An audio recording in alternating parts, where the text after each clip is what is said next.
Oke Jack, balik lagi sama gue di Persija Insight. Kali ini di waktu yang sama, di tempat yang sama, gue bikin dua konten sama yang sebelumnya tadi. Mumpung gue lagi ada waktu, jadi gue bikin sekaligus. Oke, gue mau ngebacain tentang strategi Thomas Doll yang akan dipakai di Piala Presiden nanti. Berbeda banget, berbeda dengan Persija yang lama. Ini Persija yang baru. Oke, keren banget. Nanti gue baca bareng-bareng sama lo dengerin juga ya. Jadi sebelumnya lo subscribe, lo like postingan gue ini, yang video ini, terus komen apapun itu, dan lo subscribe channel kedua gue yang selama ini gue nggak aktif di situ. Di situ gue ngebahas tentang timnas Indonesia sama gue ngebahas tentang sepak bola Eropa sedikit-sedikit. Jadi gue taruh linknya di deskripsi. Lo tolongin gue subscribe ke sana. Lo komen jadi gue tahu kalau lo udah subscribe. Mantep Jack. Oke, Persija berambisi juarai Piala Presiden 2022. Thomas Doll siapkan hal ini katanya. Oke, ini dari Super Bowl ID. Gue bacain ya langsung ya. Thomas Doll tidak terlalu memusingkan masalah formasi permainannya. Jika para pemain bisa melakukan umpan-umpan pendek, baginya itu sudah bagus. Jadi waktu itu dia pernah ngomong juga, dia bilang, gue nggak pusing sama formasi. Formasi bagi gue 4-3-3, 3-4-3, 5-4-1 waktu itu dipakai. Nggak ada urusan dia bilang. Yang penting pemainnya bisa maininnya. Jadi bukan formasinya tapi cara mainnya. Itu menurut pendapat dia. Menurut saya, sistem permainan lebih penting ketimbang dengan formasi yang saya pakai. Benar juga kan? Menurut saya, sistem permainan dibilang lebih penting ketimbang formasi yang dipakai. Sistem permainannya apa? Kita baca. Tetapi kemungkinan besar Thomas Doll bakal menggunakan formasi 3-5-2. Strategi ini dipilih agar pemain tengah bisa lebih berdekatan. Jadi jarak antara pemain tengah dan back dan depan itu padat kalau pakai formasi 3-5-2 menurut dia. 3-5-2 keren sih kalau misalkan Kudela backnya sama Ryuji, satu lagi sama...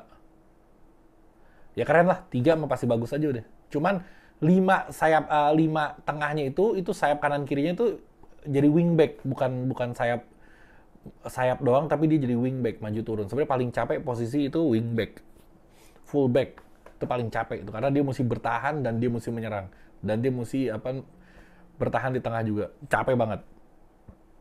Saya tidak peduli katanya. Apakah nantinya akan bermain dengan satu striker atau dua striker. Saya menggunakan 3-5-2 agar pemain tengah bermain saling berdekatan. Dia padat banget jadi tengahnya. Ini inti kemenangan satu tim itu kalau kalau lini tengahnya kita kuasain.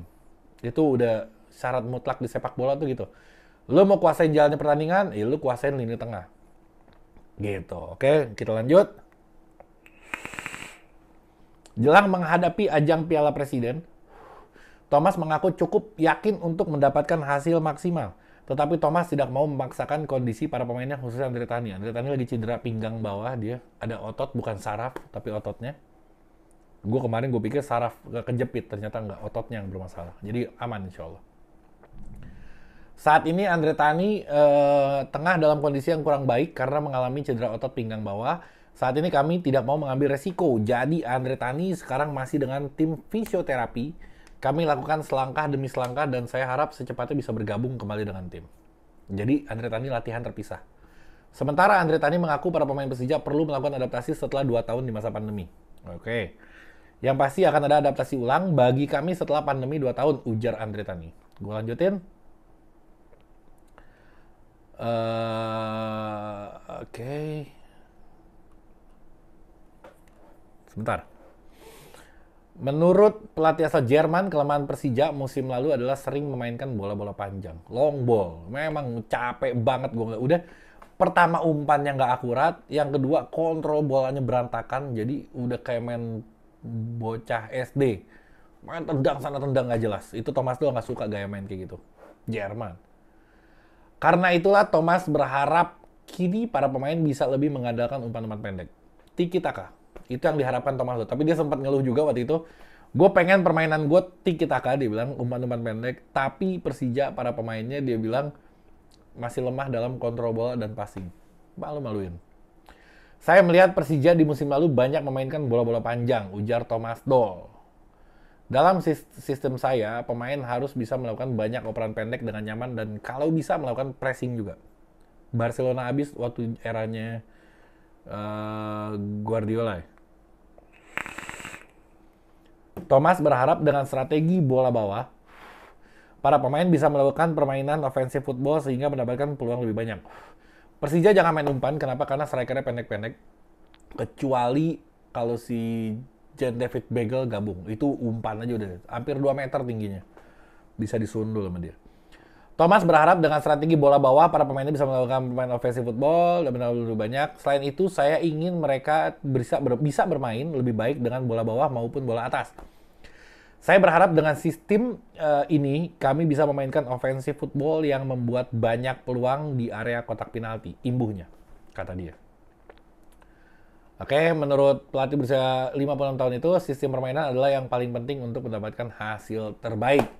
Jadi kita akan melihat Persija ke depannya berubah-berubah formasi. Bisa 3-5-2, bisa 4-3-3, 4-4-2, macem-macem bakal dicoba sama Thomas Doll. Tergantung siapa strikernya. Kalau strikernya Bagel bener bisa masuk, pasti satu striker.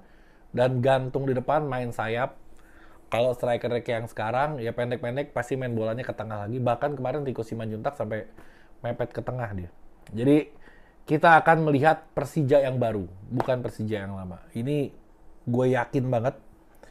Kita bukan hanya bakal hebat di Liga Indonesia, tapi kayaknya akan punya nama besar di Asia. Kalau misalkan dari pelatihnya Thomas Doll, strikernya Bagel, backnya Kudela, tengahnya Tom Rogic, udah gila banget.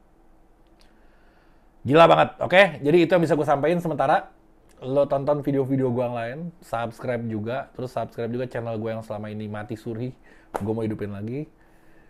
Oke? Jack Mania.